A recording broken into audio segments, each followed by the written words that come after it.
Long before I married George, I knew he was very ambitious. We weren't engaged yet when he told me about his upcoming important book on the metaphysics of ethics.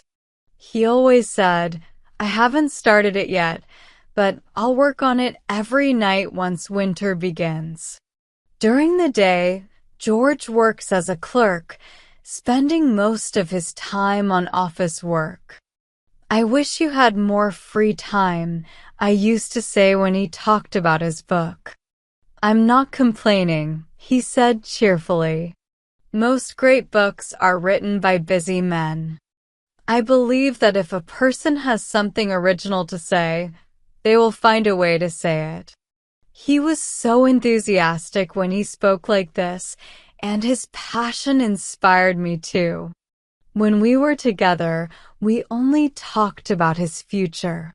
George was not like other lovers who constantly complimented me on my looks or called me beloved every few minutes.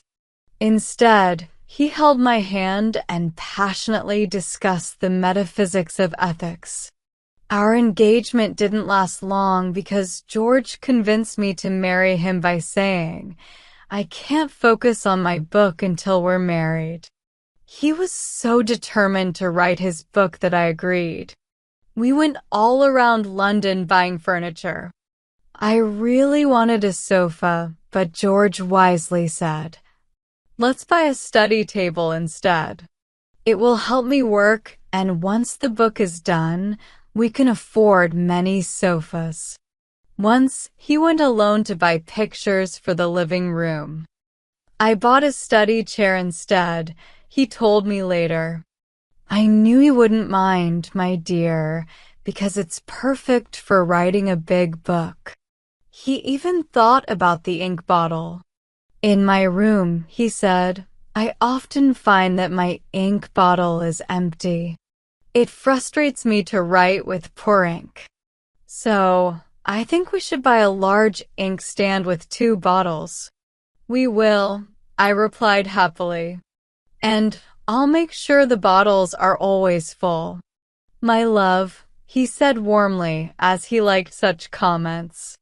Every evening I added, encouraged by his affectionate tone, "You'll find your papers on the table, waiting for you, with a new pen ready. You'll be a wonderful wife," he exclaimed. "But don't write too much," I cautioned. "You should have set hours. For instance, at 10 o'clock, I'll insist you stop writing for the night." "That sounds like a good plan. But sometimes I might be so absorbed in my work that I won't want to stop," he said.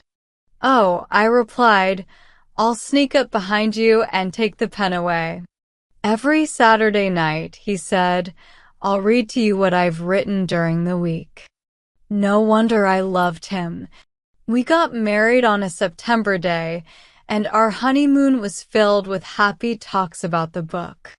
George showed his love for me by not starting his big project until after our honeymoon.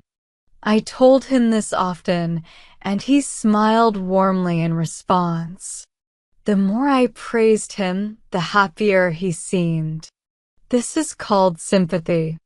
Imagine us at home in our cozy house in Clapham. "Will you start writing the book right away?" I asked George the day after we moved in. "I've been thinking about that," he said. "I really want to, but maybe it's better to wait another week." "Don't wait for me," I said anxiously. "I'm waiting for you," he replied. "But it's a shame to waste more time," I said. "There's no rush," he said a bit grumpily. I looked at him in surprise. "What I mean," he explained, "is that I want to plan the book carefully." We had many visitors at that time, and I told most of them about the book. Now I regret doing that. After 2 weeks passed, I insisted on leaving George alone in his study after dinner. He looked a bit sad, but I filled the ink bottles, put paper on the desk, and gave him a new pen. He took it without saying, "Thank you." An hour later, I brought him a cup of tea. He was still sitting by the fire, but the pen had fallen from his hand. "Aren't you sleeping, George?" I asked. "Sleeping," he exclaimed, as if I had accused him of a crime. "No, I'm thinking. You haven't written anything yet?" "I was just about to start when you came in. I'll begin as soon as I've finished this tea. Then I'll leave you to your work, dear." I went back to the study at 9 o'clock. He was still sitting in the same position. "I wish you would bring me a cup of tea," he said. "I brought you 1 hour ago." "What? Why didn't you tell me?" "Oh, George, I talked with you about it. Look, here it is on the table, untouched. I swear you never mentioned it to me. I must have been thinking so hard that I didn't notice you. You should have spoken to me." But I did speak, and you answered. "My dear, I assure you I did not.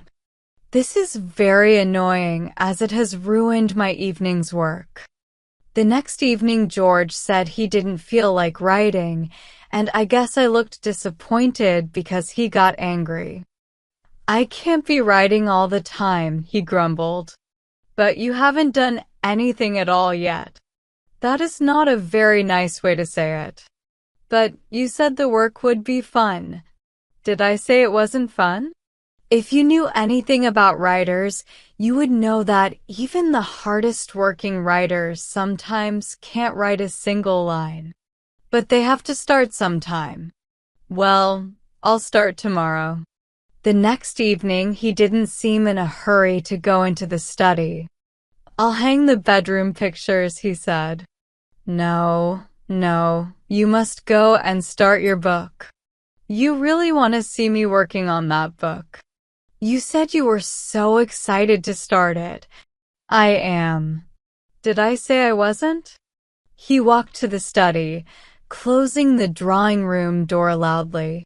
About an hour later, I took him his tea. He left the study door open so I could see him on the couch before I entered. When he heard the tea tray, he jumped up and walked to the study table. When I entered, he pretended to be busy writing. "How are you doing, dear?" I asked, feeling worried. "Great, my love, great." I looked at him with doubt, and he blushed. "I think," he said, "after drinking the tea, that I have done enough for one night. I must not do too much. Won't you let me hear what you have written?" He blushed again. "Wait until Saturday," he said. "Then let me put your papers away," I said, as I wanted to see if he had written anything at all. "I couldn't let you do that," he replied, covering the paper with his elbows. The next morning, I counted the clean sheets of paper. They were just as I had put them on the table. This went on for 2 weeks or more. He either guessed that I was counting the sheets or thought that I might start to do so. To stop my suspicions, he put what he called his manuscript in a drawer, which he made sure to lock. I found out that one of my own keys opened this drawer, and one day I looked at the manuscripts. They were 24 pages of paper, without a word written on them. Every evening he added 2 more clean pages to the drawer. When I found out, I was very angry and told him about the deceit. At first, he tried to lie about it, but I didn't let him. Then he said, "The fact is that I can't write by gaslight. I think I will have to wait to start the work until spring. But you used to say that winter was the best time for writing." I thought so then, but now I see I was wrong. It will be very sad for me to stop the work for now, but there is no choice. When spring came, I reminded him that now was the time to begin the book. "You are always talking about that book," he said angrily. I haven't mentioned it for a month. Well, you are always looking at me as if I should be writing it, because you used to speak so excitedly about it. I am as excited as ever, but I can't always be writing the book. We have now been married 7 months, and you haven't written a line yet. He closed the doors loudly again, and a week later he said that spring was a bad time for writing a book. One likes to be outside, he said, in spring, watching the trees become green again. Wait till July, when one is happy to be inside. Then I'll give 4 hours to the work every evening.